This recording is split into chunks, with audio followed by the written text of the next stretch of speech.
The burn, one of the most hotly debated topics of the new Star Trek series, raised several questions for fandom.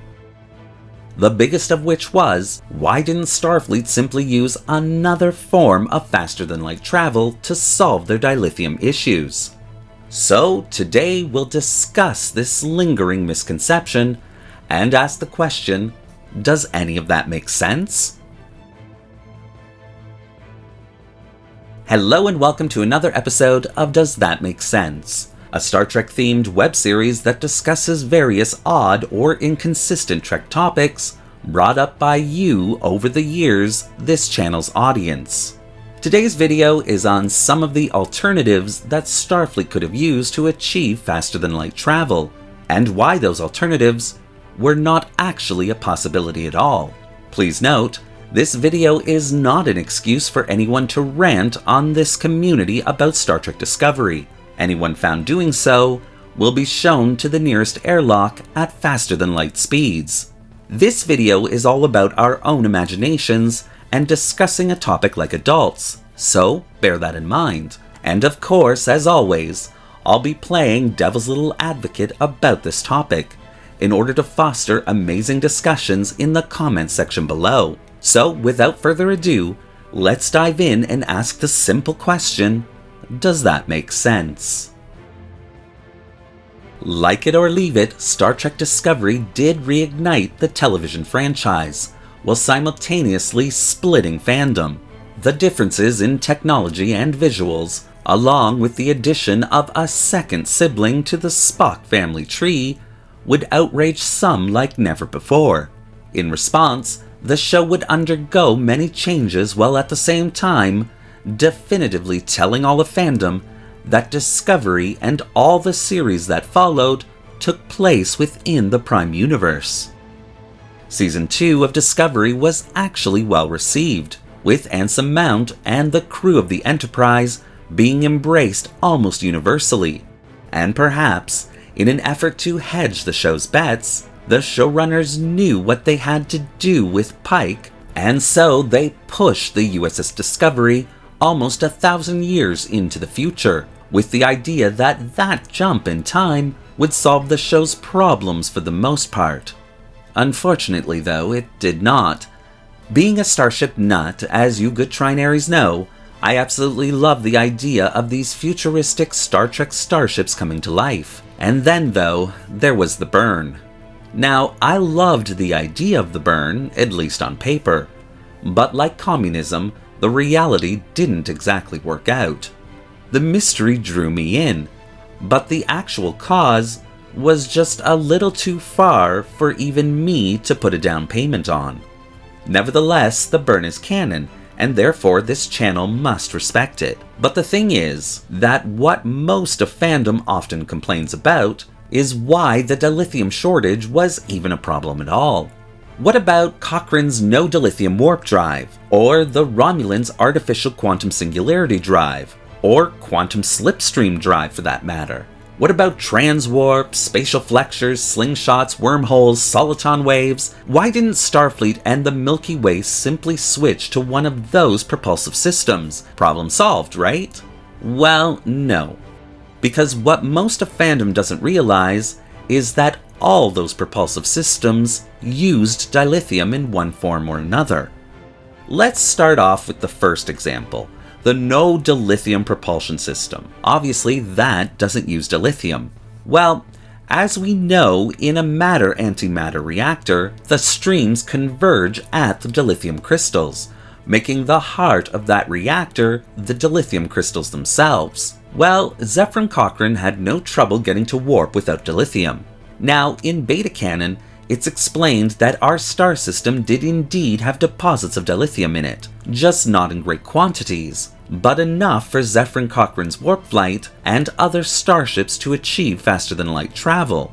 But even if you don't want to buy this logical explanation, traveling at warp 1 doesn't get you very far very fast. And even trying to improve on the No Dilithium engine wouldn't really get you anywhere thanks to what we already know about warp drive systems. In other words, You might be able to get to warp 1.5, maybe 1.6 without dilithium, but you'd never make it to warp 2, as the power required for that speed is exponentially larger than what's required for warp 1. So, in the end, that wouldn't really be a viable engine system. So, how about the Romulan Artificial Quantum Singularity Reactor?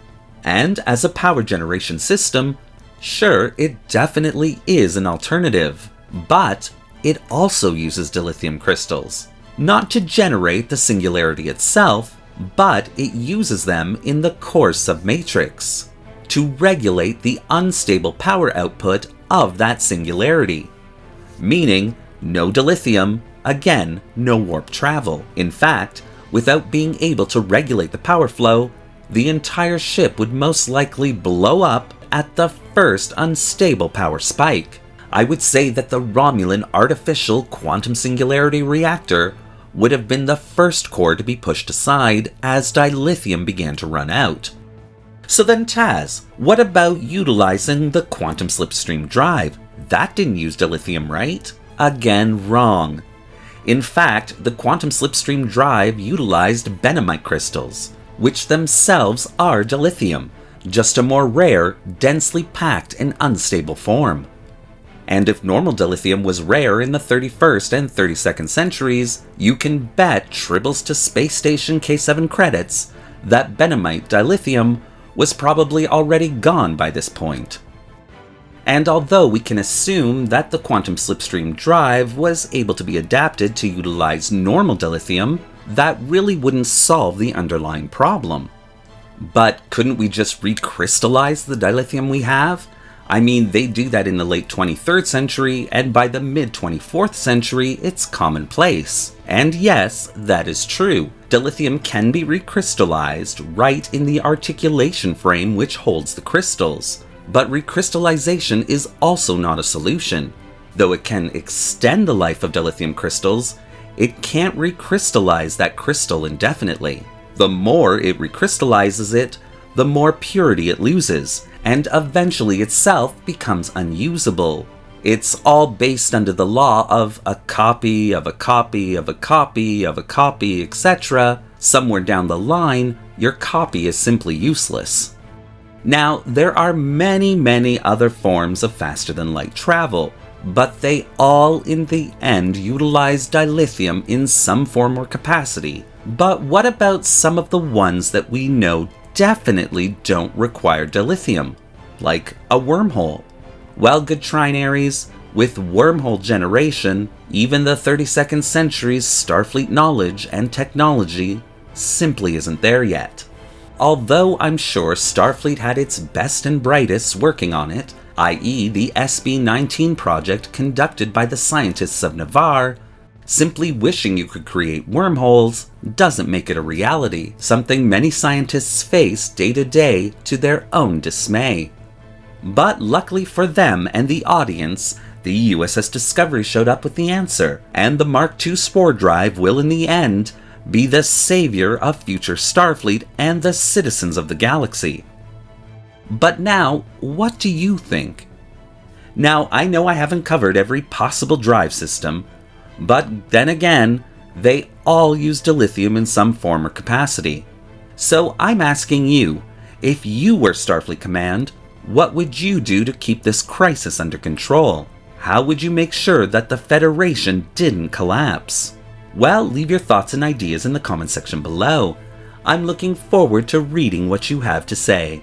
Thank you all for watching, and as always, live long and prosper.